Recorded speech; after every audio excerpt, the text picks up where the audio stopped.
हाँ जी, स्वागत है जी तुहाडा सारिਆਂ ਦਾ। ਸਾਹਿਤ ਦੇ ਰੂਪ ਆਪਾਂ ਪੜ੍ਹ ਰਹੇ ਸੀਗੇ, ਕਵਿਤਾ ਤੇ ਗੀਤ ਆਪਾਂ ਪੜ੍ਹ ਚੁੱਕੇ ਹਾਂ। ਹੁਣ ਆਪਾਂ ਗੱਲ ਕਰਦੇ ਹਾਂ ਗਜ਼ਲ ਦੀ। ਦੇਖੋ ਇਹ ਬੋਲਣ ਦੇ ਵਿੱਚ ਵੀ ਹੈ ਨਾ ਬੜਾ ਮਤਲਬ ਇੱਕ ਰੂਹ ਨੂੰ ਸੰਤੁਸ਼ਟ ਕਰਨ ਵਾਲਾ ਸ਼ਬਦ ਹੈ ਨਾ। ਹੁਣ ਜਿਵੇਂ ਆਪਾਂ ਕਈ ਵਾਰੀ ਉਹੀ ਜ਼ੋਰ ਦੇ ਕੇ ਬੋਲ ਦਿੰਦੇ ਹਾਂ ਗਜ਼ਲ, ਐਕਚੁਅਲੀ 'ਚ ਗਜ਼ਲ ਨਹੀਂ ਹੈ, ਗਜ਼ਲ। ਹਾਂ, ਬੜਾ ਸ਼ਾਨਦਾਰ ਹੈ ਨਾ ਗਜ਼ਲ। ਪੰਜਾਬੀ ਦੇ ਵਿੱਚ ਗਜ਼ਲ ਜਦੋਂ ਲਿਖੀ ਜਾਣ ਲੱਗੀ ਹੈ ਤਾਂ ਫਾਰਸੀ ਕਾਵ ਪਰੰਪਰਾ ਦੀ ਦੇਣ ਹੈ ਬਈ। ਫਾਰਸੀ ਧਿਆਨ ਰੱਖਿਓ, ਫਾਰਸੀ ਕਾਵ ਪਰੰਪਰਾ 'ਚੋਂ ਆਈ ਹੈ ਇਹ ਸਾਡੇ ਗਜ਼ਲ। ਪਹਿਲੀ ਗੱਲ ਜਿਹੜੀ ਲਿਖੀ ਹੋਈ ਹੈ ਗਜ਼ਲ ਦੇ ਵਿੱਚ, ਧਿਆਨ ਰੱਖਣੀ ਹੈ ਤੁਸੀਂ, ਇਹ ਫਾਰਸੀ ਕਾਵ ਪਰੰਪਰਾ ਹੈ। ਇਹ ਥੋੜ੍ਹਾ ਜਿਹਾ ਤੁਸੀਂ ਯਾਦ ਰੱਖਣੀ ਹੈ ਗੱਲ, ਬੜੀ ਸ਼ਾਨਦਾਰ ਇੰਪੋਰਟੈਂਟ ਗੱਲਾਂ ਹੀ। ਆਪਾਂ ਕੰਮ ਦੀ ਗੱਲ ਕਰਨੀ ਹੈ, ਸਿੱਧੀ ਐਗਜ਼ਾਮ ਦੇ ਦ੍ਰਿਸ਼ਟੀ ਤੋਂ ਕਰਨੀ ਹੈ ਜਿਹੜੀ ਗੱਲ ਕਰਨੀ ਹੈ ਨਾ। ਅੱਛਾ ਜਿਹਾ ਰੰਗ ਸਿਲੈਕਟ ਕਰਨ ਦਿਓ ਮੈਨੂੰ, ਫਿਰ ਗੱਲ ਕਰਦਾ ਇੱਕ ਮਿੰਟ। ਹਾਂ ਠੀਕ ਹੈ। ਹਾਂ, ਫਾਰਸੀ ਕਾਵ ਪਰੰਪਰਾ ਦੀ ਦੇਣ। ਆਹ ਦੇਖੋ ਪਹਿਲੀ ਲਾਈਨ ਲਿਖੀ ਬੜੀ ਸ਼ਾਨਦਾਰ, ਪੰਜਾਬੀ ਵਿੱਚ ਗਜ਼ਲ ਫਾਰਸੀ ਕਾਵ ਪਰੰਪਰਾ ਦੀ ਦੇਣ ਹੈ। ਕਿਉਂਕਿ ਅਰਬੀ ਫਾਰਸੀ ਦੇ ਵਿੱਚ ਲਿਖੀ ਜਾਂਦੀ ਸੀ ਇਹ। ਭਾਰਤ ਅਤੇ ਪੰਜਾਬ ਵਿੱਚ ਇਸ ਦਾ ਪ੍ਰਵੇਸ਼ ਮੁਸਲਮਾਨ ਆਏ ਆ, ਫਾਰਸੀ ਭਾਸ਼ਾ ਲੈ ਕੇ ਆਏ ਆ ਅਤੇ ਉਹਦੇ ਨਾਲ ਨਾਲ ਉਹ ਗਜ਼ਲ ਵੀ ਲੈ ਕੇ ਆਏ ਆ। ਸਹੀ ਗੱਲ ਹੈ, ਬਿਲਕੁਲ ਜਾਇਜ਼ ਹੈ ਇਹ। ਆਧੁਨਿਕ ਪੰਜਾਬੀ ਕਵਿਤਾ ਵਿੱਚ ਗਜ਼ਲ ਰੂਪਾਕਾਰ ਉਰਦੂ ਗਜ਼ਲ ਤੋਂ ਪ੍ਰਭਾਵਿਤ ਹੈ। ਲਓ ਜੀ, ਦੋ ਪ੍ਰਸ਼ਨ ਬਣ ਗਏ ਆ ਅਤੇ ਬੜੇ ਸ਼ਾਨਦਾਰ ਹੈ ਇਹ। ਦੇਖ ਲਓ, ਪੰਜਾਬੀ ਦੇ ਵਿੱਚ ਜਦੋਂ ਗਜ਼ਲ ਲਿਖਣੀ ਸ਼ੁਰੂ ਹੁੰਦੀ ਹੈ ਉਦੋਂ ਤਾਂ ਫਾਰਸੀ ਕਾਵ ਪਰੰਪਰਾ ਦੇ ਅਧੀਨ ਲਿਖਣੀ ਸ਼ੁਰੂ ਹੁੰਦੀ ਹੈ। ਫਾਰਸੀ ਕਾਵ ਪਰੰਪਰਾ ਤੋਂ ਪ੍ਰਭਾਵਿਤ ਹੈ, ਠੀਕ ਹੈ। ਜਦੋਂ ਗਜ਼ਲ ਲਿਖਣੀ ਸ਼ੁਰੂ ਹੋਈ ਹੈ, ਦੱਸੂਗਾ ਤੁਹਾਨੂੰ ਸਭ ਤੋਂ ਪਹਿਲੀ ਵਾਰੀ ਗਜ਼ਲ ਕਿਹਨੇ ਲਿਖੀ ਜਾਂ ਕੁਛ ਵੀ, ਇਹ ਵੀ ਦੱਸ ਦੂੰਗਾ। ਹਾਂ, ਹੁਣ ਦੇਖੋ ਕੀ ਲਿਖਿਆ।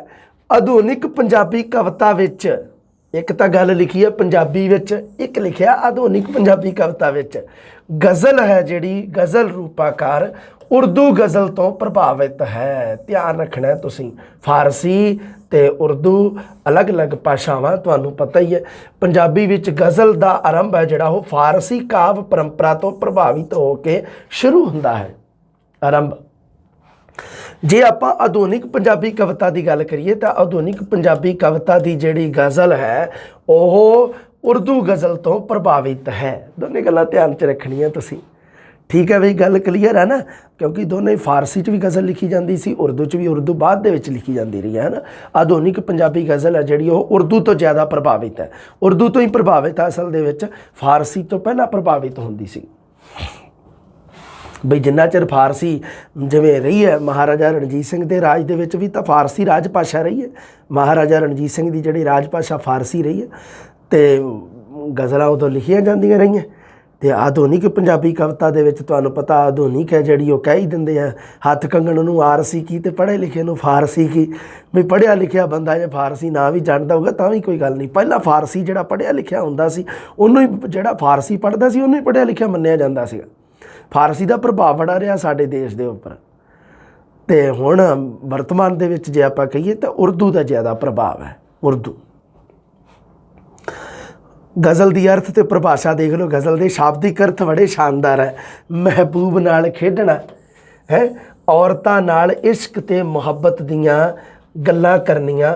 ਉਹ ਸ਼ੇਰ ਜਿਹੜੇ ਔਰਤਾਂ ਦੇ ਜ਼ਿਕਰ ਵਿੱਚ ਕਹੇ ਗਏ ਹੋਣ, ਜਿਹਦੇ ਵਿੱਚ ਔਰਤਾਂ ਦਾ ਜ਼ਿਕਰ ਹੋਵੇ, ਹੈ ਔਰਤ ਦੇ ਬਾਰੇ ਹੈ ਨਾ। ਗਜ਼ਲ ਦੇ ਸ਼ਾਬਦਿਕ ਅਰਥ ਆ ਹੀ ਰਹੀ ਹੈ, ਆ ਹੀ ਰਹੇ ਆ। ਆਧੁਨਿਕ ਜਿਹੜੀ ਗਜ਼ਲ ਹੈ, ਆਧੁਨਿਕ ਤੱਕ ਜਦੋਂ ਪਹਿਲਾਂ ਗਜ਼ਲ ਜਦੋਂ ਲਿਖੀ ਜਾਂਦੀ ਸੀਗੀ ਅਤੇ ਉਦੋਂ ਉਹਦੇ ਵਿੱਚ ਮਤਲਬ ਕਿ ਔਰਤ ਨੂੰ ਸੰਬੋਧਨ ਹੀ ਹੁੰਦੀ ਸੀਗੀ। ਉਹਦੇ ਨਾਲ, ਆਪਣੇ ਮਹਿਬੂਬ ਨਾਲ, ਆਪਣੇ ਪਿਆਰੇ ਨਾਲ ਇਸ਼ਕ ਦੀਆਂ ਗੱਲਾਂ ਕਰਨੀਆਂ। ਗਜ਼ਲ ਦੇ ਸ਼ਾਬਦਿਕ ਅਰਥ ਇਹੀ ਰਹੇ ਆ, ਅੱਜ ਵੀ ਇਹੀ ਹੈ। ਪਰ ਹੁਣ ਕੀ ਹੈ ਵੀ ਇਹਦੇ ਜਿਹੜੇ ਵਿਸ਼ੇ ਹੈ ਉਹ ਵੰਨ ਸੁਵੰਨੇ ਹੋ ਗਏ ਹੈ। ਔਰ ਵਿਸ਼ਾ ਜਿਹੜਾ ਇਕੱਲਾ ਇਸ਼ਕ ਔਰਤ ਨਾ ਰਹਿ ਕੇ ਹੋਰ ਵਿਸ਼ਿਆਂ 'ਤੇ ਲਿਖੀ ਜਾ ਰਹੀ ਹੈ ਗਜ਼ਲ। ਸਮਾਜਿਕ ਵਿਸ਼ਿਆਂ 'ਤੇ ਵੀ ਲਿਖੀ ਜਾ ਰਹੀ ਹੈ, ਆਰਥਿਕ ਵਿਸ਼ਿਆਂ 'ਤੇ ਵੀ ਗਜ਼ਲ। ਜਿੱਥੇ ਆਪਾਂ ਪੜ੍ਹੀਆਂ ਹੀ ਸੀ ਨਾ ਤ੍ਰੈਲੋਚਨ ਲੋਚੀ ਦੀ, ਅਤੇ ਆਹ ਜਦੋਂ ਮੈਂ ਪੜ੍ਹਾਈਆਂ ਸੀ ਤੁਹਾਨੂੰ ਸੈਕਿੰਡ ਗ੍ਰੇਡ ਫਸਟ ਗ੍ਰੇਡ 'ਚ, ਤੁਸੀਂ ਪੜ੍ਹੋ 12ਵੀਂ ਵਾਲੀ ਕਿਤਾਬ ਦੇ ਵਿੱਚ ਗਜ਼ਲਾਂ ਲਿਖੀਆਂ, ਬੜੇ ਸ਼ਾਨਦਾਰ ਤਰੀਕੇ ਨਾਲ ਲਿਖੀਆਂ। ਅਤੇ ਉਹਦੇ ਵਿੱਚ ਹੈ ਹੀ ਕੋਈ ਨਹੀਂ ਐਵੇਂ ਦਾ ਵੀ ਔਰਤਾਂ ਨਾਲ ਇਸ਼ਕ ਦੀਆਂ ਗੱਲਾਂ ਕੀਤੀਆਂ ਹੋਣ। ਹਾਂ, ਆਬਿਦ ਅਲੀ ਕਹਿੰਦਾ, ਆਬਿਦ ਅਲੀ ਨੇ ਨਾ ਬੜੀ ਸ਼ਾਨਦਾਰ ਪਰਿਭਾਸ਼ਾ ਦਿੱਤੀ ਹੈ ਇਹਦੀ। ਆਬਿਦ ਅਲੀ ਗਜ਼ਲ ਗਾਇਕ ਹੈ, ਗਜ਼ਲ ਲਿਖਣ ਵਾਲਾ ਹੈ, ਗਜ਼ਲ ਰਚੀਤਾ ਹੈ ਇੱਕ।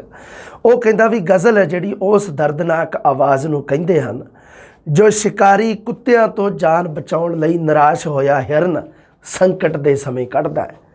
ਕਹਿੰਦਾ ਉਹ ਦਰਦ ਭਰੀ ਆਵਾਜ਼ ਹੈ ਵੀ ਜਿਵੇਂ ਮੰਨ ਲਓ ਕਿਸੇ ਹਿਰਨ ਦੇ ਪਿੱਛੇ ਸ਼ਿਕਾਰੀ ਕੁੱਤੇ ਪੈ ਜਾਣ ਤਾਂ ਉਹ ਸ਼ਿਕਾਰੀ ਕੁੱਤਿਆਂ ਤੋਂ ਬਚਣ ਵਾਸਤੇ ਜਿਹੜੀ ਦਰਦਨਾਕ ਆਵਾਜ਼ ਕੱਢਦਾ ਹੈ, ਉਸ ਦਰਦਨਾਕ ਆਵਾਜ਼ ਨੂੰ ਉਪਮਾ ਦੇ ਕੇ ਕਵੀ ਕੌਣ ਭਲਾ? ਹਾਂ, ਆਬਿਦ ਅਲੀ ਨੇ ਗਜ਼ਲ ਕਿਹਾ ਹੈ। ਕਾਵ ਖੇਤਰ ਵਿੱਚ ਇਹ ਸ਼ਬਦ ਦਰਦਮਈ ਤੇ ਪ੍ਰੇਮ ਦੀ ਤੜਫ ਵਾਲੀ ਕਵਿਤਾ ਲਈ ਵਰਤਿਆ ਜਾਣ ਲੱਗਿਆ, ਪਰ ਬਾਅਦ ਵਿੱਚ ਹੋਰ ਵੀ ਸਮਾਜਿਕ ਵਿਸ਼ੇ ਗਜ਼ਲ ਦਾ ਹਿੱਸਾ ਬਣਨ ਲੱਗ ਗਏ। ਤੁਹਾਨੂੰ ਮੈਂ ਇਹ ਗੱਲ ਦੱਸ ਚੁੱਕਿਆ। ਪਹਿਲਾਂ ਤਾਂ ਇਹੀ ਕੁਛ ਹੁੰਦਾ ਸੀਗਾ ਦਰਦਮਈ ਤੇ ਪ੍ਰੇਮ ਦੀ ਤੜਫ ਵਾਲੀ ਕਵਿਤਾ 'ਚ, ਹੈ ਨਾ। ਅਰਬੀ ਫਾਰਸੀ ਗਜ਼ਲ ਹੈ ਜਿਹੜੀ ਉਹ ਇਸ਼ਕ ਕੇਂਦਰੀ ਮਹੱਤਤਾ ਰੱਖਦਾ ਸੀਗਾ। ਅਰਬੀ ਫਾਰਸੀ ਗਜ਼ਲ 'ਚ ਧਿਆਨ ਰੱਖਿਓ, ਪੰਜਾਬੀ ਵਿੱਚ ਗਜ਼ਲ ਦੀ ਜਿਹੜੀ ਪਰੰਪਰਾ ਸ਼ੁਰੂ ਹੁੰਦੀ ਹੈ ਉਹ ਅਰਬੀ ਫਾਰਸੀ ਤੋਂ ਹੀ ਸ਼ੁਰੂ ਹੁੰਦੀ ਹੈ, ਫਾਰਸੀ ਤੋਂ ਹੀ। ਇਸੇ ਕਰਕੇ ਅਰਬੀ ਫਾਰਸੀ ਵਿੱਚ ਇਸ਼ਕ ਸੀ ਜਿਹੜਾ ਉਹ ਕੇਂਦਰੀ ਮਹੱਤਵ ਵਾਲਾ ਸੀਗਾ। ਹਾਂ, ਆ ਦੇਖੋ, ਇਸ਼ਕ ਕੇਂਦਰੀ ਮਹੱਤਵ ਹੋਣ ਕਰਕੇ ਹੀ ਕਿਹਾ ਜਾਂਦਾ ਸੀ ਵੀ ਗਜ਼ਲ ਜਿਹੜੀ ਹੈ ਵਿਸ਼ਾ ਸੰਕੀਰਣ ਹੈ। ਗਜ਼ਲ ਦਾ ਸੰਕੀਰਣ ਆ ਵੀ ਇੱਕ ਹੀ ਤਾਂ ਹੈ ਵੀ ਇਸ਼ਕ ਦੀ ਗੱਲ ਹੀ ਹੈ। ਇਸ਼ਕ ਦੇ ਵਿੱਚ ਹੀ ਦਰਦ ਆ ਗਿਆ, ਵਿਛੋੜਾ ਆ ਗਿਆ, ਬਿਰਹਾ ਆ ਗਿਆ, ਮਹਿਬੂਬ ਆ ਗਿਆ, ਸਾਰਾ ਕੁਛ ਉਹਦੇ ਵਿੱਚ ਹੀ ਹੈ। ਮਤਲਬ ਮੇਨ ਇੱਕ ਹੀ ਰਹਿ ਗਿਆ, ਵਿਸ਼ਾ ਹੀ ਇਸ਼ਕ ਰਹਿ ਗਿਆ। ਜੇ ਔਰਤ ਦੀ ਗੱਲ ਲਿਖੀ ਤਾਂ ਔਰਤ ਨਾਲ ਇਸ਼ਕ ਦੀਆਂ ਗੱਲਾਂ, ਉੱਥੇ ਵੀ ਗਜ਼ਲ ਦਾ ਮੇਨ ਵਿਸ਼ਾ ਇਸ਼ਕ ਆ ਗਿਆ। ਜੇ ਦਰਦ ਦੀ ਗੱਲ ਕੀਤੀ, ਦੁੱਖ ਦਰਦ ਦੀ, ਵਿਛੋੜੇ ਦੀ ਗੱਲ ਕੀਤੀ, ਫਿਰ ਉੱਥੇ 'ਚ ਇਸ਼ਕ ਵੜ ਗਿਆ ਜਾ ਕੇ। ਅਤੇ ਉਹ ਕੀ ਹੋਇਆ ਵੀ ਉਹਦਾ ਇੱਕ ਹੀ ਮਤਲਬ ਗਜ਼ਲ ਦਾ ਜਿਹੜਾ ਸਬਜੈਕਟ ਸੀ, ਵਿਸ਼ਾ ਸੀ, ਉਹ ਇੱਕ ਹੀ ਹੋ ਗਿਆ। ਅਰਬੀ ਫਾਰਸੀ ਕਾਵ ਪਰੰਪਰਾ ਦੇ ਵਿੱਚ ਜਿਹੜੇ ਲਿਖਦੇ ਸੀਗੇ ਕਵੀ, ਉਹਨਾਂ ਨੂੰ ਕੋਈ ਹੋਰ ਵਿਸ਼ਾ ਹੀ ਨਾ ਲੱਭੇ ਪਤੰਦਰਾਂ ਨੂੰ ਵੀ ਕੋਈ ਹੋਰ ਵੀ ਵਿਸ਼ੇ 'ਤੇ ਲਿਖੀ ਜਾ ਸਕਦੀ ਹੈ। ਆਧੁਨਿਕ ਰੂਪ ਵਿੱਚ ਲਿਖੀ ਜਾਂਦੀ ਹੈ ਗਜ਼ਲ। ਬਹੁਤੇ ਵਿਸ਼ੇ ਨਹੀਂ ਪ੍ਰਗਟਾਏ ਗਏ, ਪਰ ਪੰਜਾਬੀ ਕਵੀਆਂ ਨੇ ਗਜ਼ਲ ਕਾਵ ਰੂਪ ਨੂੰ ਵਿਸ਼ੇ ਪੱਖੋਂ ਵਿਸ਼ਾਲਤਾ ਪ੍ਰਦਾਨ ਕੀਤੀ ਹੈ। ਬਿਲਕੁਲ ਸਹੀ ਹੈ। ਪੰਜਾਬੀ ਦੇ ਬਹੁਤ ਪ੍ਰਸਿੱਧ ਕਵੀ ਹੋਏ ਜੇ ਹੌਲੀ ਹੌਲੀ ਜਿਨ੍ਹਾਂ ਨੇ ਗਜ਼ਲਾਂ ਬਹੁਤ ਲਿਖਦੇ ਰਹੇ ਹੈ ਨਾ, ਜਿਵੇਂ ਪ੍ਰੋਫੈਸਰ ਮੋਹਨ ਸਿੰਘ ਵਰਗੇ ਹੋਏ ਅਤੇ ਧਨੀ ਰਾਮ ਚਾਤਰਕ ਵਰਗੇ ਵੀ ਗਜ਼ਲਾਂ ਲਿਖਦੇ ਰਹੇ ਆ। ਅੱਡ ਅੱਡ ਵਿਸ਼ਿਆਂ 'ਤੇ ਬੜੇ ਚਿਰ ਤੋਂ ਪਰੰਪਰਾਵਾਂ ਚੱਲੀਆਂ ਆ ਰਹੀਆਂ ਹਨ। ਗਜ਼ਲ ਦੀਆਂ ਵਿਸ਼ੇਸ਼ਤਾਵਾਂ ਅਤੇ ਪ੍ਰਕਾਰ ਦੱਸੇ ਆ ਡਾਕਟਰ ਦੀਵਾਨ ਸਿੰਘ ਨੇ ਦੱਸੀਆਂ। ਹਾਂ,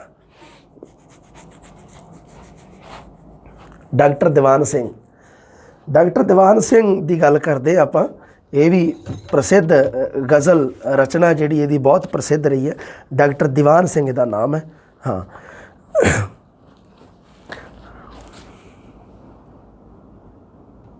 ਹਾਂ, ਡਾਕਟਰ ਦੀਵਾਨ ਸਿੰਘ ਦੀਆਂ ਗੱਲਾਂ, ਕਿਉਂਕਿ ਡਾਕਟਰ ਦੀਵਾਨ ਸਿੰਘ ਹੈ ਜਿਹੜਾ ਇਹ ਪ੍ਰਸਿੱਧ ਮਤਲਬ ਜਿਹੜੇ ਸਾਡੇ ਹੋਏ ਆ ਗਜ਼ਲਾਂ ਦੇ ਕਵੀ ਹੋਏ ਆ ਪੰਜਾਬੀ ਦੇ, ਉਹਦੇ ਵਿੱਚ ਇਹਦਾ ਵੀ ਨਾਮ ਆਉਂਦਾ ਡਾਕਟਰ ਦੀਵਾਨ ਸਿੰਘ ਦਾ। ਗਜ਼ਲ ਦੀਆਂ ਵਿਸ਼ੇਸ਼ਤਾਵਾਂ ਉਹਨੇ ਦੱਸੀਆਂ। ਪਹਿਲਾਂ ਤਾਂ ਪਹਿਲੀ ਵਿਸ਼ੇਸ਼ਤਾ ਉਹ ਕਹਿੰਦਾ ਵੀ ਇਸ਼ਕ ਦੇ ਬਹੁ ਪੱਖੀ ਵਿਸ਼ਿਆਂ ਦੀ ਪ੍ਰਧਾਨਤਾ। ਇਸ਼ਕ ਦਾ ਕੇਵਲ ਇੱਕ ਹੀ ਪਕਸ਼ ਨਹੀਂ ਹੋਣਾ ਚਾਹੀਦਾ ਵੀ ਇਸ਼ਕ ਕੇਵਲ ਮਤਲਬ ਔਰਤ ਦੇ ਨਾਲ ਹੋਇਆ, ਮਤਲਬ ਇੱਕ ਫੀਮੇਲ ਆਪਣੇ ਤੋਂ ਮਤਲਬ ਜਿਹੜਾ ਹੁੰਦਾ, ਮਤਲਬ ਆਪਾਂ ਅਪੋਜਿਟ ਕਹਿ ਦਿੰਦੇ ਹਾਂ, ਅਪੋਜਿਟ ਸੈਕਸ ਜਿਹਨੂੰ ਆਪਾਂ ਕਹਿ ਦਿੰਦੇ, ਉਹਦੇ ਨਾਲ ਇਸ਼ਕ ਹੋਇਆ ਅਤੇ ਉਹਦੇ ਨਾਲ ਆਪਾਂ ਇਸ਼ਕ ਦੀਆਂ ਗੱਲਾਂ ਨੂੰ ਆਪਾਂ ਗਜ਼ਲ 'ਚ ਲੈ ਲਈਏ। ਦੀਵਾਨ ਸਿੰਘ ਕਹਿੰਦਾ ਨਹੀਂ, ਵੱਖ ਵੱਖ ਵਿਸ਼ੇ ਹੁੰਦੇ ਆ। ਕਹਿੰਦਾ ਉਹਦੇ ਵਿੱਚ ਵੀ ਇਸ਼ਕ ਵੀ ਕਈ ਤਰ੍ਹਾਂ ਦਾ ਹੈ। ਇਸ਼ਕ ਪਰਮਾਤਮਾ ਨਾਲ ਵੀ ਹੋ ਸਕਦਾ ਹੈ, ਇਸ਼ਕ ਮਾਤਾ ਪਿਤਾ ਨਾਲ ਵੀ ਹੁੰਦਾ ਹੈ, ਪਤੀ ਪਤਨੀ ਦਾ ਵੀ ਇਸ਼ਕ ਹੈ ਨਾ ਵੀ ਇਹ ਵੀ ਤਾਂ ਹੈ। ਇਹਨਾਂ ਚੀਜ਼ਾਂ ਦੇ ਵੀ ਤਾਂ ਮਾਇਨੇ ਆ। ਹੁਣ ਇਸ਼ਕ ਸ਼ਬਦ ਨੂੰ ਕਿੰਨਾ ਸੰਕੀਰਣ ਬਣਾਤਾ।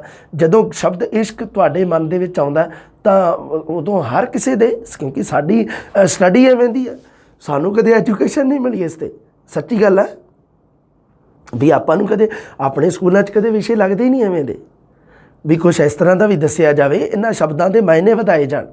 ਤੁਸੀਂ ਦੇਖ ਲਿਓ ਕਦੇ ਵੀ ਸਕੂਲਾਂ ਵਗੈਰਾ ਦੇ ਵਿੱਚ ਅਸੀਂ ਜਿਵੇਂ ਪੜ੍ਹਾਉਂਦੇ ਹਾਂ ਤਾਂ ਮੈਨੂੰ ਬੜਾ ਦੁੱਖ ਹੁੰਦਾ ਵੀ ਜਦੋਂ ਬੱਚੇ ਆ ਜਿਹੜੇ ਕਈ ਵਾਰੀ ਇਸ ਤਰ੍ਹਾਂ ਦਾ ਕੰਮ ਕਰ ਜਾਂਦੇ ਆ ਵੀ ਜਿਹੜਾ ਆਪਾਂ ਸੋਚਦੇ ਵੀ ਹੈ ਵੀ ਸਾਡੀ ਸੋਚ ਤੋਂ ਬਾਹਰ ਆ। ਕਾਰਨ ਇਹਦੇ ਪਿੱਛੇ ਕਿਉਂਕਿ ਉਹ ਖੁੱਲ੍ਹ ਕੇ ਦੱਸ ਨਹੀਂ ਸਕਦੇ। ਉਹਨਾਂ ਤੋਂ ਇਸ ਤਰ੍ਹਾਂ ਦਾ ਕੰਮ ਹੋ ਗਿਆ, ਹਾਲਾਤ ਨੇ ਕਰਾਤਾ, এনवायरमेंट ਨੇ ਕਰਵਾਇਆ, ਉਹਨਾਂ ਨੇ ਦੱਸ ਨਹੀਂ ਸਕੇ ਕਿਸੇ ਨੂੰ। ਕਾਰਨ ਇਹਦੇ ਪਿੱਛੇ ਕਿਉਂਕਿ ਸਾਡੀ ਸਟੱਡੀ ਹੈ ਜਿਹੜੀ ਉਹਨਾਂ ਦੀ ਸੋਚ ਨੂੰ ਸੰਕੁਚਿਤ ਕਰ ਰਹੀ ਹੈ, ਸੰਕੀਰਣ ਕਰ ਰਹੀ ਹੈ। ਉਵੇਂ ਹੀ ਡਾਕਟਰ ਦੀਵਾਨ ਸਿੰਘ ਕਹਿੰਦਾ ਵੀ ਇਸ਼ਕ ਬਸ ਕਲਾ ਲੈ ਲਿਆ ਜੀ, ਚਲੋ ਜੀ ਗਜ਼ਲ ਦੇ ਵਿੱਚ ਇਸ਼ਕ ਦੇ ਵੀ ਤਾਂ ਕਈ ਪਕਸ਼ ਹੁੰਦੇ ਆ, ਕਈ ਪੱਖ ਹੁੰਦੇ ਆ, ਬਹੁ ਪੱਖੀ ਹੁੰਦਾ ਇਸ਼ਕ। ਕਹਿੰਦਾ ਅੱਗੇ ਕਹਿੰਦਾ ਵੀ ਤਸੱਵੁਫ ਜਾਂ ਸੂਫੀ ਰਹੱਸਵਾਦ ਹੈ ਨਾ, ਸੂਫੀ ਲੋਕ ਹੈ ਜਿਹੜੇ ਉਹ ਮਤਲਬ ਪਰਮਾਤਮਾ ਨੂੰ ਇੱਕ ਰਹੱਸ ਮੰਨਦੇ ਆ ਨਾ। ਰਹੱਸਵਾਦ ਤਾਂ ਰਸ ਤਾਂ ਗੁਰਬਾਣੀ ਦੇ ਵਿੱਚ ਵੀ ਆ, ਪਰ ਉਹਨਾਂ ਨੇ ਇੱਕ ਨਾਮ ਦਿੱਤਾ ਹੋਇਆ ਇਹਦਾ ਤਸੱਵੁਫ, ਸੂਫੀ ਰਹੱਸਵਾਦ। ਸੂਫੀ ਆ ਜਿਹੜੇ ਲੋਕ, ਸੂਫੀ ਲੋਕ, ਸੂਫੀਆਂ ਦਾ ਜਿਹੜਾ ਸੰਬੰਧ ਹੈ ਉਹ ਮੁਸਲਮਾਨ ਧਰਮ ਦੇ ਨਾਲ ਹੈ। ਆ ਬਹੁਤ ਸਾਰੇ ਪੰਜਾਬੀ ਦੇ ਵਿੱਚ ਆਪਾਂ ਸੂਫੀ ਕਵੀ ਪੜ੍ਹਦੇ ਹਾਂ ਹੈ ਨਾ, ਜਿਵੇਂ ਸ਼ਾਹ ਹੁਸੈਨ ਹੋਏ ਅਤੇ ਸੁਲਤਾਨ ਬਾਹੂ, ਬੁੱਲੇ ਸ਼ਾਹ, ਇਹ ਹੈ ਜਿਹੜੇ ਇਹ ਪ੍ਰਸਿੱਧ ਸੂਫੀ ਕਵੀ ਹੈ ਜਿਨ੍ਹਾਂ ਦੇ ਮੈਂ ਇੱਕ ਦੋ ਦੇ ਤੁਹਾਨੂੰ ਨਾਮ ਗਿਣਾਏ ਆ। ਇਹ ਤਸੱਵੁਫ ਜਾਂ ਸੂਫੀ ਰਹੱਸਵਾਦ ਡਾਕਟਰ ਦੀਵਾਨ ਸਿੰਘ ਕਹਿੰਦਾ ਇਹ ਵੀ ਇੱਕ ਵਿਸ਼ੇਸ਼ਤਾ ਹੈ। ਕਹਿੰਦਾ ਇਹਦੇ ਪਿੱਛੇ ਕਾਰਨ ਕੀ ਹੈ? ਕਿਉਂਕਿ ਗਜ਼ਲ ਹੈ ਜਿਹੜੀ ਉਹ ਪੰਜਾਬੀ ਦੇ ਵਿੱਚ ਸਭ ਤੋਂ ਪਹਿਲਾਂ ਗਜ਼ਲ ਹੈ ਜਿਹੜੀ ਉਹ ਫਾਰਸੀ ਪ੍ਰਭਾਵ ਅਧੀਨ ਲਿਖੀ ਜਾਣੀ ਸ਼ੁਰੂ ਹੋਈ ਹੈ। ਤੇ ਇਹ ਮਤਲਬ ਕੀ ਹੈ ਵੀ ਫਿਰ ਉਰਦੂ ਦਾ ਪ੍ਰਭਾਵ ਆ ਗਿਆ ਇਹਦੇ 'ਤੇ। ਆਧੁਨਿਕ ਪੰਜਾਬੀ ਗਜ਼ਲ 'ਤੇ ਮੌਲਾ ਬਖਸ਼ ਕੁਸ਼ਤਾ ਹੈ ਜਿਹੜਾ ਉਹ ਉਰਦੂ ਦਾ ਪ੍ਰਭਾਵ ਲੈ ਕੇ ਆਉਂਦਾ ਪੰਜਾਬੀ ਦੇ ਵਿੱਚ ਗਜ਼ਲ ਦੇ ਵਿੱਚ। ਅਤੇ ਇਹ ਤਸੱਵੁਫ ਜਾਂ ਸੂਫੀ ਰਹੱਸਵਾਦ ਤਾਂ ਭਾਸ਼ਾ ਦੇ ਨਾਲ ਹੀ ਆ ਗਿਆ, ਫਾਰਸੀ ਦੇ ਨਾਲ ਹੀ ਆ ਗਿਆ। ਅਸ਼ਲੀਲ ਵਿਚਾਰਾਂ ਤੋਂ ਸੰਕੋਚ ਕੀਤਾ ਜਾਂਦਾ, ਬਹੁਤ ਕੰਮ ਦੀ ਗੱਲ। ਗਜ਼ਲ ਦੇ ਬਿਆਨ ਵਿੱਚ ਨਵੀਨਤਾ, ਮੌਲਿਕਤਾ ਅਤੇ ਰੋਚਕਤਾ 3 ਸ਼ਬਦ ਉਹਨੇ ਯੂਜ਼ ਕੀਤੇ ਆ। ਉਹ ਕਹਿੰਦਾ ਵੀ ਜੋ ਤੁਸੀਂ ਬਿਆਨ ਕਰਨਾ ਹੈ ਗਜ਼ਲ ਦੇ ਵਿੱਚ, ਜੋ ਵਿਸ਼ਾ ਤੁਸੀਂ ਬਿਆਨ ਕਰਨ ਜਾ ਰਹੇ ਹੋ ਉਹ ਵਿਸ਼ਾ ਨਵੀਨ ਹੋਣਾ ਚਾਹੀਦਾ, ਨਵਾਂ। ਇੱਕ ਤਾਂ ਉਸ ਵਿਸ਼ੇ ਦੇ ਵਿੱਚ ਮੌਲਿਕਤਾ ਹੋਣੀ ਚਾਹੀਦੀ ਹੈ। ਮੌਲਿਕਤਾ ਆ ਤੁਹਾਡੇ ਆਪਣੇ ਵਿਚਾਰ ਹੋਣੇ ਚਾਹੀਦੇ, ਕਿਸੇ ਦੇ ਚੋਰੀ ਕੀਤੇ ਨਹੀਂ। ਅਤੇ ਰੋਚਕਤਾ ਹੋਣੀ ਚਾਹੀਦੀ ਹੈ ਜਿਹੜੀ ਪਾਠਕ ਜਾਂ ਸਰੋਤੇ ਨੂੰ ਆਪਣੇ ਨਾਲ ਬੰਨ੍ਹ ਸਕੇ, ਆਪਣੇ ਵੱਲ ਖਿੱਚ ਕੇ ਰੱਖੇ। ਤਕਨੀਕ ਦੀ ਨਿਪੁੰਨਤਾ ਹੋਣੀ ਚਾਹੀਦੀ ਹੈ। ਗਜ਼ਲ ਹਰ ਕੋਈ ਨਹੀਂ ਲਿਖ ਸਕਦਾ, ਇਹਦੀ ਤਕਨੀਕ ਜਿਹੜੀ ਹੁੰਦੀ ਹੈ ਨਾ, ਇਹਦੇ ਮਤਲਬ ਕੀ ਆ ਵੀ ਜਿਹੜੇ ਗਜ਼ਲ ਦਾ ਜਿਹੜੇ ਮਤਲਬ ਸ਼ੇਰ ਹੈ ਜਿਹੜੇ ਕਹਿੰਦੇ ਨੇ ਆਪਾਂ ਹੈ ਨਾ ਜਿਨ੍ਹਾਂ ਨੂੰ, ਉਹਨਾਂ ਦਾ ਮਿਆਰ ਹੈ ਜਿਹੜਾ, ਅਤੇ ਉਹ ਵੀ ਇੱਕ ਤਕਨੀਕ ਦੇ ਵਿੱਚ ਆਉਂਦਾ ਹੈ। ਗਜ਼ਲ ਦੇ ਸ਼ੇਰਾਂ ਦਾ ਮਿਆਰ ਹੈ ਜਿਹੜਾ ਉਹਨੂੰ ਤੈਅ ਕਰਨਾ, ਇਹਨੂੰ ਕਿਹਾ ਜਾਂਦਾ ਤਕਨੀਕ ਦੀ ਨਿਪੁੰਨਤਾ। ਤਕਨੀਕੀ ਬੰਦਾ ਹੀ, ਇੱਕ ਐਕਸਪਰਟ ਬੰਦਾ ਹੀ ਗਜ਼ਲ ਲਿਖ ਸਕਦਾ ਜਿਹਨੇ ਗਜ਼ਲ ਦਾ ਬਾਰੇ ਕੁਛ ਪੜ੍ਹਿਆ ਹੋਵੇ, ਕੁਝ ਜਾਣਿਆ ਹੋਵੇ, ਇਹਦੇ ਕੋਈ ਲਿਖਣ ਦੇ ਰੂਲਸ ਹੈ ਜਿਹੜੇ ਉਹਨਾਂ ਨੂੰ ਐਕਸੈਪਟ ਕੀਤਾ ਹੋਵੇ, ਪੜ੍ਹਿਆ ਹੋਵੇ। ਸਮੁੱਚੀ ਗਜ਼ਲ ਪਰੰਪਰਾ ਦਾ ਗਿਆਨ ਵੀ ਹੋਣਾ ਚਾਹੀਦਾ ਉਹਨੂੰ। ਗਜ਼ਲ ਜਿਹੜੀ ਸਾਡੀ ਪੁਰਾਣੇ ਸਮੇਂ ਤੋਂ ਚੱਲੀ ਆ ਰਹੀ ਹੈ ਉਹਦਾ ਗਿਆਨ ਵੀ ਹੋਵੇ। ਗਜ਼ਲ ਨੂੰ 2 ਕਿਸਮਾਂ ਦੇ ਵਿੱਚ ਵੰਡਿਆ ਜਾਂਦਾ ਹੈ। ਇੱਕ ਗਜ਼ਲ ਹੈ ਜੀ ਮੁਸਲਸਲ ਅਤੇ ਇੱਕ ਹੁੰਦੀ ਹੈ ਜੀ ਗੈਰ ਮੁਸਲਸਲ। ਲਓ ਜੀ 2 ਸ਼ਬਦ ਆ ਗਏ, ਇੱਕ ਹੁੰਦੀ ਹੈ ਗਜ਼ਲ ਮੁਸਲਸਲ, ਇੱਕ ਹੁੰਦੀ ਹੈ ਗੈਰ ਮੁਸਲਸਲ। ਧਿਆਨ ਰੱਖਣਾ ਤੁਸੀਂ ਗੱਲ ਥੋੜ੍ਹਾ ਜਿਹਾ। ਮੁਸਲਸਲ ਗਜ਼ਲ ਉਹ ਹੁੰਦੀ ਹੈ ਜਿਹਦੇ ਹਰ ਸ਼ੇਰ ਵਿੱਚ, ਸ਼ੇਰ ਇੱਥੇ ਲਿਖਿਆ ਜਾਂਦਾ ਜਿਵੇਂ ਹਰ ਬੰਦ ਹੁੰਦਾ ਕਵਿਤਾ ਦਾ ਹਰ ਇੱਕ ਬੰਦ ਹੁੰਦਾ, ਉੱਥੇ ਗਜ਼ਲ ਦਾ ਹਰ ਇੱਕ ਸ਼ੇਰ ਹੁੰਦਾ ਵਿੱਚ ਭਾਵ ਅਤੇ ਵਿਚਾਰ ਅੰਤਰ ਸੰਬੰਧਿਤ ਹੁੰਦੇ ਹੈ।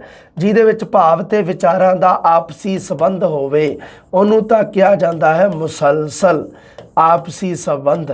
ਜੇ ਆਪਸੀ ਸੰਬੰਧ ਗਜ਼ਲ ਦਾ, ਗੈਰ ਮੁਸਲਸਲ ਗਜ਼ਲ ਦੇ ਵਿੱਚ ਹਰ ਸ਼ੇਰ ਇੱਕ ਸੁਤੰਤਰ ਹੋਂਦ ਤੇ ਭਾਵ ਪ੍ਰਦਾਨ ਹੋਵੇ, ਮਤਲਬ ਉਹਨਾਂ ਸ਼ੇਰਾਂ ਦਾ ਆਪਸੀ ਸੰਬੰਧ ਨਾ ਜੁੜਦਾ ਹੋਵੇ, ਆਪਸੀ ਸੰਬੰਧ ਨਾ ਹੋਵੇ, ਹਰ ਇੱਕ ਸ਼ੇਰ ਸੁਤੰਤਰ ਹੋਂਦ ਰੱਖੇ, ਹਰ ਇੱਕ ਸ਼ੇਰ ਦਾ ਆਪਣਾ ਭਾਵ ਹੋਵੇ, ਉਹਨੂੰ ਕਿਹਾ ਜਾਂਦਾ ਹੈ ਗੈਰ ਮੁਸਲਸਲ।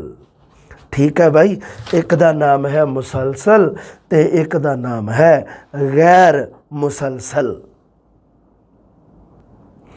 ਮੁਸਲਸਲ ਦਾ ਮਤਲਬ ਹੁੰਦਾ ਹੈ ਇੱਕ ਸਿਲਸਿਲੇ ਨਾਲ ਲੱਗਾ ਹੋਇਆ, ਜਿਹਨੂੰ ਆਪਾਂ ਕਹਿ ਦਿੰਦੇ ਹਾਂ ਕ੍ਰਮਬੱਧ। ਮੁਸਲਸਲ ਮਤਲਬ ਇੱਕ ਸਿਲਸਿਲਾ ਚੱਲਦਾ ਹੋਵੇ। ਜਿਵੇਂ ਹੁਣ ਮੁਸਲਸਲ ਹੈ ਜਿਹੜਾ ਮਤਲਬ ਕੀ ਹੈ, ਕ੍ਰਮਬੱਧ ਹੁੰਦਾ, ਇਹਦਾ ਸ਼ਾਬਦਿਕ ਅਰਥ ਹੁੰਦਾ ਕ੍ਰਮਬੱਧ। ਕੈਦ ਵੀ ਇਹਦਾ ਸ਼ਬਦ ਹੈ, ਕੈਦ ਮਤਲਬ ਕੀ ਹੈ ਵੀ ਸਾਰੇ ਸ਼ੇਰ ਹੈ ਜਿਹੜੇ ਉਹ ਆਪਣੇ ਆਪ ਦੇ ਨਾਲ ਅੰਤਰ ਸੰਬੰਧਿਤ ਆ। ਇੱਕ ਪੂਰੀ ਕੈਦ ਬਣ ਗਈ ਨਾ, ਉਹਦੇ ਵਿੱਚ ਸਾਰੇ ਸ਼ੇਰ ਅੰਤਰ ਸੰਬੰਧਿਤ ਆ, ਮਤਲਬ ਉਹਨਾਂ ਦੇ ਵਿਸ਼ੇ ਪੱਖ ਤੋਂ, ਭਾਵ ਅਤੇ ਵਿਚਾਰ ਪੱਖ ਤੋਂ, ਭਾਵ ਅਤੇ ਵਿਚਾਰ ਉਹਨਾਂ ਦੇ ਮਿਲਦੇ ਆ ਸਾਰਿਆਂ ਦੇ। ਇਹ ਜਿੰਨੇ ਆ ਜਿਹੜੇ ਐਵੇਂ ਆ, ਇਹ ਤੁਸੀਂ ਸਮਝ ਲਓ ਆ ਜਿਹੜੇ ਵਿੱਚ ਲਾਈਨਾਂ ਜੀਆਂ ਇਹ ਸ਼ੇਰ ਲਿਖੇ ਹੋਏ ਆ, ਇਹ ਸਾਰੇ ਅੰਤਰ ਸੰਬੰਧਿਤ ਆ। ਪਰ ਜਦੋਂ ਗੈਰ ਮੁਸਲਸਲ ਹੁੰਦਾ ਉਦੋਂ ਇੱਕ ਸ਼ੇਰ ਅਲੱਗ, ਦੂਸਰਾ ਅਲੱਗ, ਤੀਸਰਾ ਅਲੱਗ, ਇਹਨਾਂ ਦੇ ਭਾਵ ਅਤੇ ਇਹਨਾਂ ਦਾ ਜਿਹੜਾ ਵਿਚਾਰ ਹੈ ਇਹ ਸੁਤੰਤਰ ਹੋਂਦ ਨਹੀਂ ਰੱਖਦੇ।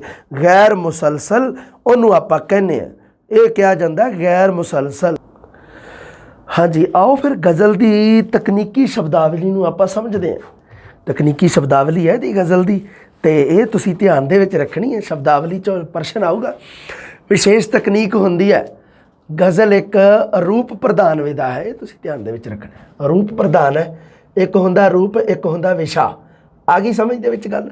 ਜਿਵੇਂ ਮੈਂ ਦੱਸਿਆ ਸੀ ਨਾ ਕਵਿਤਾ ਦੇ ਵਿੱਚ, ਉਵੇਂ ਹੀ ਗਜ਼ਲ ਇੱਕ ਰੂਪ ਪ੍ਰਧਾਨ ਵਿਸ਼ਾ ਹੈ। ਬਈ ਧਿਆਨ ਦੇ ਵਿੱਚ ਰੱਖਣਾ ਤੁਸੀਂ। ਰੂਪ ਮਤਲਬ ਕੀ ਆ ਵੀ ਇਹਦੀ ਬਾਹਰੀ ਜਿਹੜੀ ਬਨਾਵਟ ਹੈ ਉਹਦੇ 'ਤੇ ਬੜਾ ਧਿਆਨ ਦਿੱਤਾ ਜਾਂਦਾ ਹੈ ਨਾ, ਇਹਦੇ 'ਤੇ। ਤਾਂ ਹੀ ਤਾਂ ਜਿਵੇਂ ਲਿਖਿਆ ਨਾ ਉੱਪਰ ਦੇਖੋ, ਦੀਵਾਨ ਸਿੰਘ ਦੀ ਗੱਲ ਪੜ੍ਹਦੇ ਆ ਦੁਬਾਰੇ, ਦੇਖੋ ਕੀ ਆਂਦਾ ਦੀਵਾਨ ਸਿੰਘ। ਦੀਵਾਨ ਸਿੰਘ ਕਹਿੰਦਾ ਵੀ ਤਕਨੀਕ ਦੀ ਨਿਪੁੰਨਤਾ ਹੋਣੀ ਚਾਹੀਦੀ ਹੈ। ਕਹਿੰਦਾ ਗਜ਼ਲ ਲਿਖਣ ਵਾਸਤੇ ਐਕਸਪਰਟ ਬੰਦਾ ਹੋਣਾ ਚਾਹੀਦਾ, ਐਕਸਪਰਟ ਉਹਨੂੰ ਤਕਨੀਕੀ ਜਿਹੜਾ ਨੌਲੇਜ ਆ ਗਜ਼ਲ ਦਾ ਉਹ ਪਤਾ ਹੋਣਾ ਚਾਹੀਦਾ। ਇਸੇ ਨੂੰ ਤਾਂ ਕਿਹਾ ਜਾਂਦਾ ਰੂਪ ਪ੍ਰਧਾਨ ਆ। ਬੜਾ ਇੰਪੋਰਟੈਂਟ ਪ੍ਰਸ਼ਨ ਬਣਦਾ। ਆਪਾਂ ਸੋਚਦੇ ਹਾਂ ਵੀ ਇਹ ਛੋਟੀ ਜੀ ਗੱਲ ਹੈ, ਕੋਈ ਵੱਡੀ ਗੱਲ ਨਹੀਂ ਗੀ, ਧਿਆਨ ਰੱਖਿਓ। ਇਹ ਰੂਪ ਪ੍ਰਧਾਨ ਹੈ, ਵਿਸ਼ਾ ਪ੍ਰਧਾਨ ਨਹੀਂ ਗਾ। ਵਿਸ਼ਾ ਇਹਦੇ 'ਚ ਪ੍ਰਧਾਨ ਨਹੀਂ ਗਾ।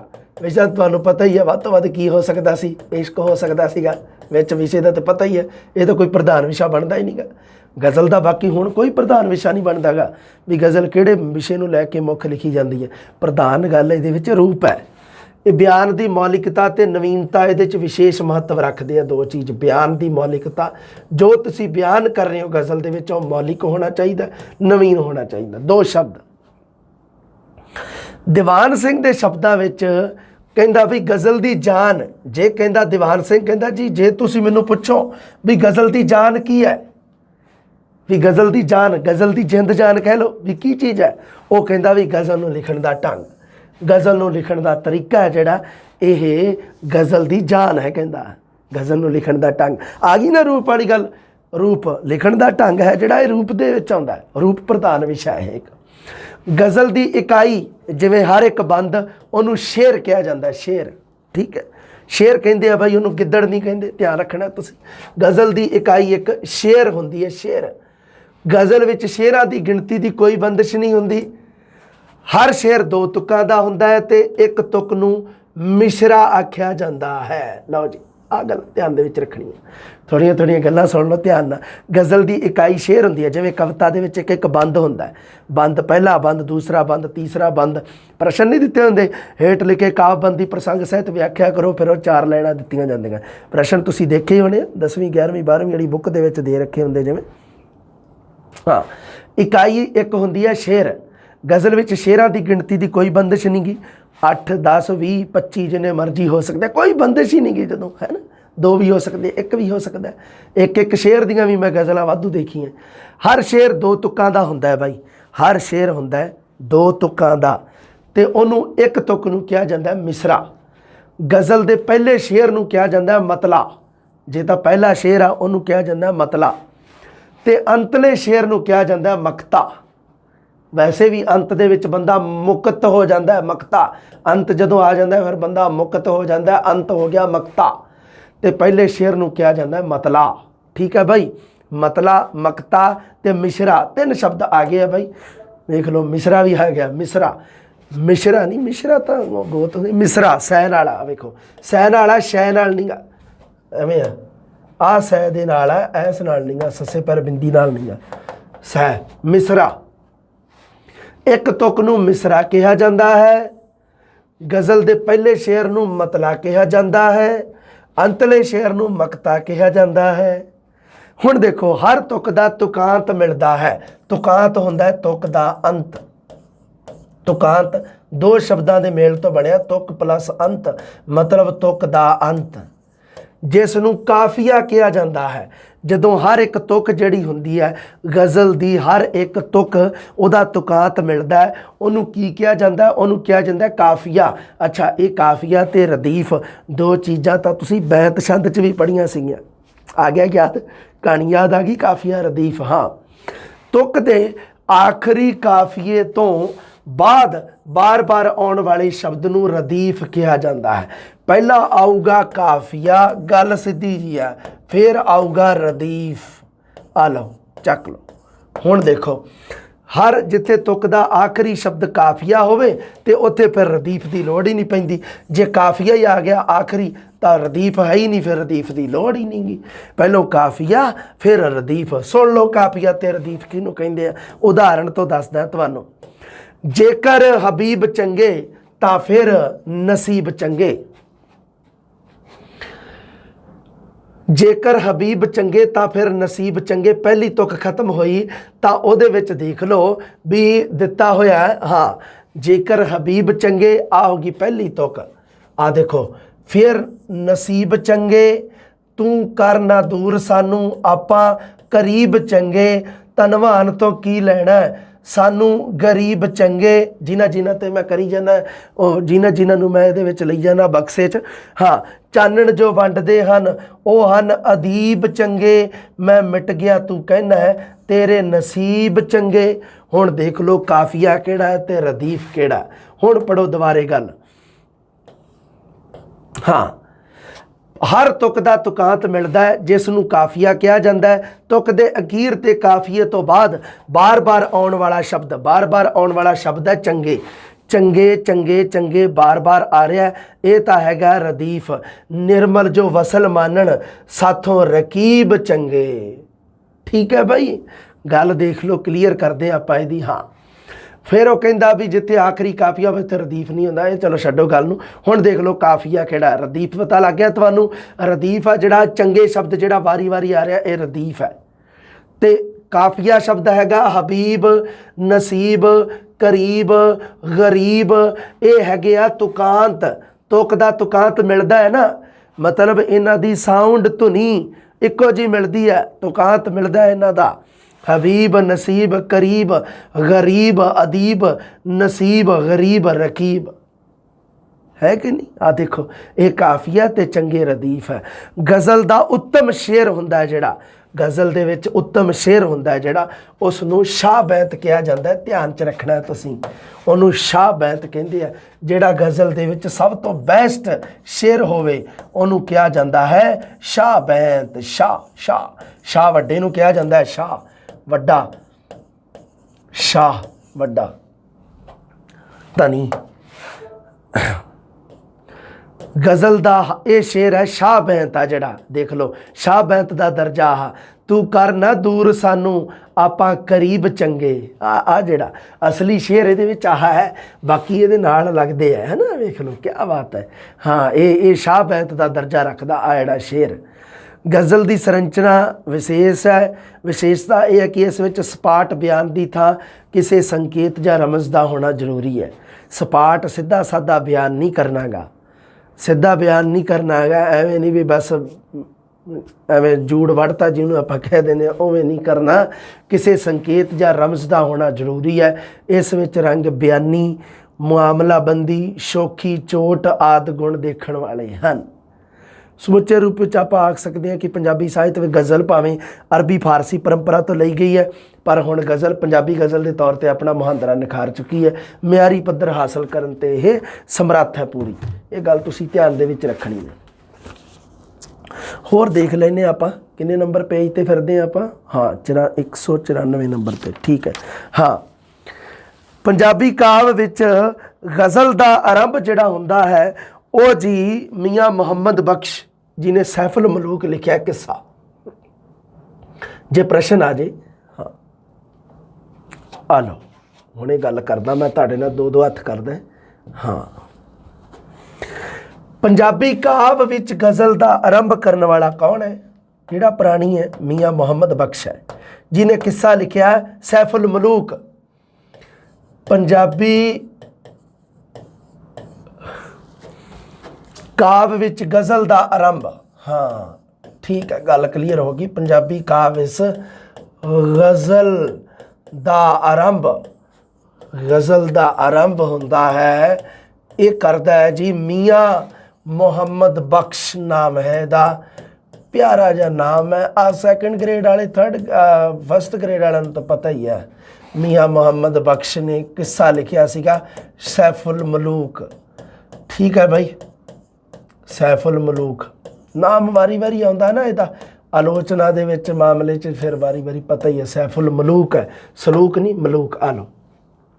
हाँ, आधुनिक युग दे विच जिहड़ी गज़ल परंपरा जदों शुरू कीती है आधुनिक युग दे विच, तां ओह शुरू करन वाला है पंजाबी विच मौला बख्श कुश्ता। मौला बख्श कुश्ता का नाम पहले नंबर पर है भाई, मौला बख्श कुश्ता। ठीक है, आ लो। हाँ, ये सी अपनी गज़ल। गज़ल दे है ना ध्यान रखियो तुसी, गज़ल की जिहड़ी बनावट कह लो तुसी भी किवें है ना, इहदी तकनीकी जिहड़ी शब्दावली है जिहड़ी वो तुसी याद रखनी है ना। वो जिवें ना वो कहंदा हुंदा ना, और राहत इंदौरी गज़ल दा है ना करदा है। गज़ल शब्द का एक मैनूं शेर वैसे ही थोड़े ਜਿਹੇ याद आ जाते हैं कई बारी कि हर एक हर्फ का मफहूम बदल रखा है।